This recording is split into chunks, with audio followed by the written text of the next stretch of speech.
In this lesson, we'll take a moment to test our report and make sure everything works as intended. Once we are happy with it, we'll save the report and secure all of our hard work. You can play around with this report by selecting different slices and seeing how each visual changes, adjusting date range, clicking on different part of the visuals and seeing how other charts react to it. And everything is so interactive and so cohesive and it looks fantastic. So great job, guys.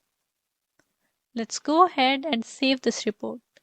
So you will see the save icon on the top left of the screen. We'll click on it and it will pop up our saving window.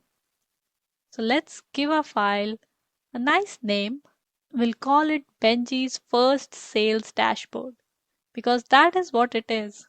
And we'll hit save and do you have it? Okay, now I feel like my work is safe and ready for the spotlight.